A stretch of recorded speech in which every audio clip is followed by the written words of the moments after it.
परम कृपाळु परमात्मा श्री चरण कोटि कोटि वंदन एवं संत श्री न्यायजी महाराज एवं वाला गुरुदेव कोटि कोटि वंदन एवं हे मारा वाला भक्तजनों, आप सबने जय गुरुदेव। संत श्री न्यायजी महाराजे ઝીણવટથી એટલું બધું સમજાવ્યું છે આપને કે મારો ભક્ત, મારો હરિજન જે આ ભવાટવીમાં ભટકી રહ્યો છે સંસારરૂપી, એમાંથી એ પોતાની નૈયાને કઈ રીતે પાર ઉતારી શકે એના વિશે અનેક પ્રકારનું અનેક રીતે ખુલાસાથી એમને સમજાવેલું છે। અહીં આપણે જે અત્યારે બ્રહ્મ શું છે, બ્રહ્મ કોણ છે, કોને કહેવાય, કેટલો મોટો છે, કેટલો પાતળો છે અને એ વસ્તુ શું છે, એના વિશે આપને કદાચ આ સાંભળતા કદાચ કંટાળો પણ આવશે, પરંતુ આ બ્રહ્મ વિશે જે સમજવું, જાણવું, અનુભવ કરવો એ અલગ વસ્તુ છે। અને આનું જ્યારે ચિંતન કરશું, આનું જ્યારે મનન કરશું અને અભ્યાસ કરશું અને જ્યારે ઊંડા ઉતરશું કે મારે બ્રહ્મ શું છે એના વિશે મારે કંઈક જાણવું છે, આવો જ્યારે અહેસાસ થશે ત્યારે એક રસ ઉત્પન્ન થશે કે ના, આ સંતો મહાપુરુષો જે આપને સમજાવી ગયા છે, એમના જીવનમાં ઉતારી, એમને મંથન કરી અને સમજાવ્યું છે, તો એમાં કંઈક સાર વસ્તુ હશે। તો એ સાર વસ્તુ શું છે એ મારે સમજવી છે। આવો જ્યારે મનમાં વૈરાગ્ય જાગશે ત્યારે અંદરથી એક ભાવના જાગશે કે ના, મારે હવે કંઈક સમજવું છે, જાણવું છે, મારા જીવનને ધન્ય બનાવવું છે। એના માટે સંત શ્રી નાયજી મહારાજે કહ્યું છે કે બ્રહ્મના સૂક્ષ્મતમ ભાવનો સંકેત કરતા બ્રહ્મની અનિર્વચનીયતા અને જિજ્ઞાસુને માટે આ બધું કોનાથી પ્રેરિત છે અને એ ભાવને હલ કરેલો છે। ભૌતિક બુદ્ધિથી તેનો સાર નહીં પમાય, પરંતુ કારણ કે બ્રહ્મ બધાયનું સાર તત્વ હોવાથી બધાની અંદર છે અને એટલા માટે સર્વવ્યાપક, અંતર્યામી અને તમામના આદિ કારણ ઉદ્ગમ રૂપ છે। બધું જ બ્રહ્મ સન્નિહિત છે, એટલે કે આ અનંત આકાશ તત્વ પણ બ્રહ્મ છે। અને જ્યારે આપણે આકાશનો પાર આ ચર્મચક્ષુઓથી અથવા આપણી આ ભૌતિક બુદ્ધિથી નથી પામી શકતા, તો પછી આકાશ તત્વ પણ જેમાં ગોટો વળીને પડેલું છે તે બ્રહ્મનો પાર કેવી રીતે પામી શકાય? બ્રહ્મની અનંતતા માટે મનુષ્યના અનુમાનનું ઊંચામાં ઊંચું ઉડ્ડયન પણ થાકીને, ભટકાઈને પાછું પડે છે। જે બુદ્ધિથી પણ પર છે તે બ્રહ્મ એ શબ્દ ઝાડમાં કેવી રીતે પકડી શકાય? દુનિયાના તમામ શબ્દકોશ પણ ટૂંકા પડે। એટલા માટે બ્રહ્મ તત્વ માટે સાંકેતિક ભાષામાં જ કદાચ કહી શકાય, અગર તો અનુભવથી જાણી શકાય કે બ્રહ્મ એ તર્કનો વિષય નથી. જ્યાં બુદ્ધિ અગર મનની પહોંચ નથી ત્યાં બિચારો તર્ક શું કરે? બ્રહ્મ તત્વ જળ અને ચેતન બંને રીતે ભિન્ન છે.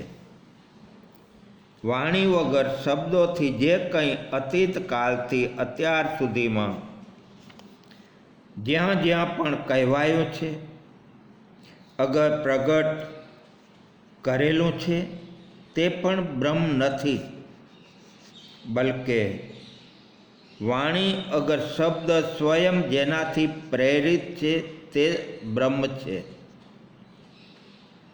મન અને બુદ્ધિના પણ જેટલા વિષયો આ સંસારમાં હતા અથવા છે અથવા હશે, તે તમામ અને આંખથી જે સંભળાય છે, અઘર તો દેખાય છે, કાળાંતરમાં અઘર ક્યાંય પણ તે પણ બ્રહ્મ નથી, પરંતુ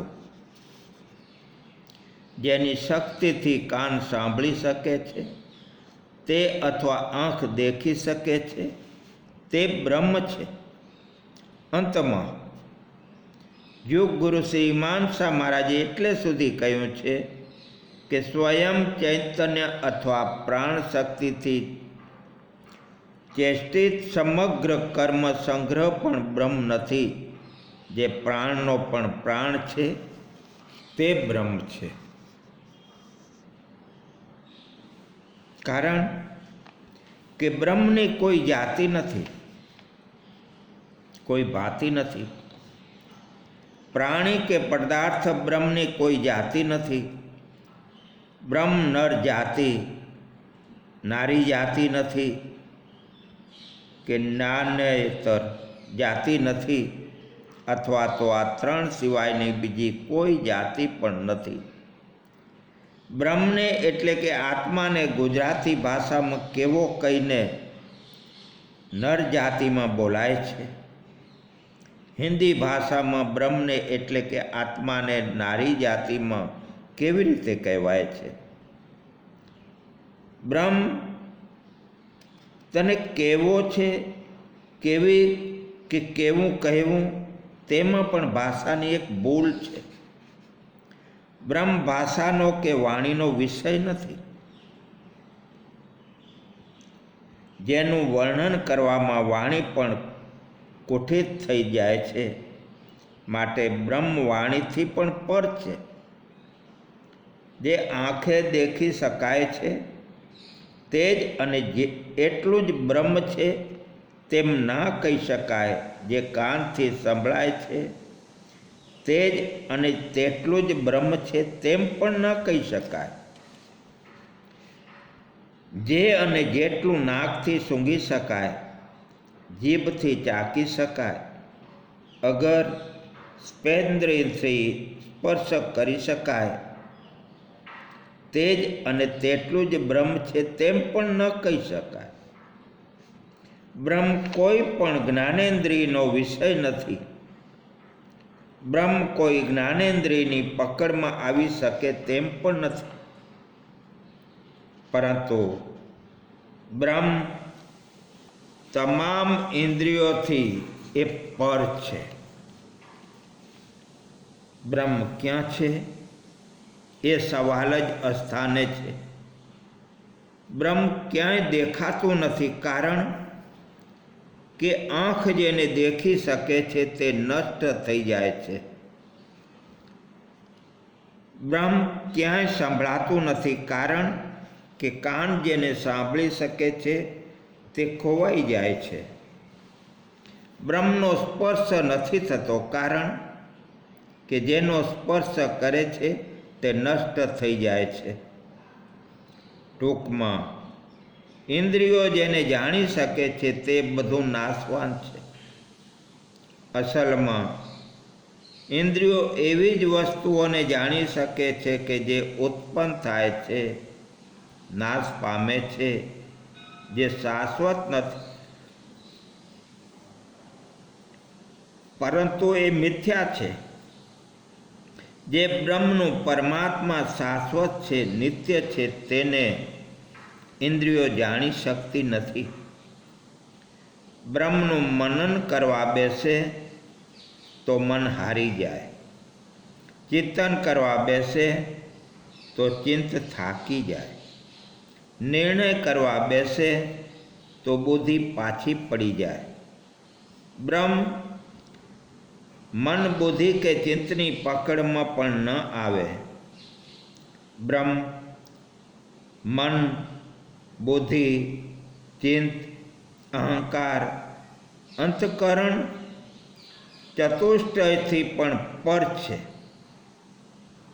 શરીરથી ઇન્દ્રિયો પર શ્રેષ્ઠ છે અને મનથી બુદ્ધિ પર છે, અને જે બુદ્ધિથી પણ પર છે તે બ્રહ્મ છે. અને તેથી તે પરથી પણ પર એટલે કે પરાત્પર બ્રહ્મ કહેવાય છે. બ્રહ્મ શું છે તે વાણીથી કહેવું એક મુશ્કેલ છે. ઇન્દ્રિયોથી જાણવું મુશ્કેલ છે અને અંતઃકરણથી અનુભવવું પણ એ મુશ્કેલ છે. અને આંખ જેને જોઈ શકે તે બ્રહ્મ નથી, પરંતુ જેની સત્તાથી આંખ જોઈ શકે છે તે સત્તા એક બ્રહ્મ છે.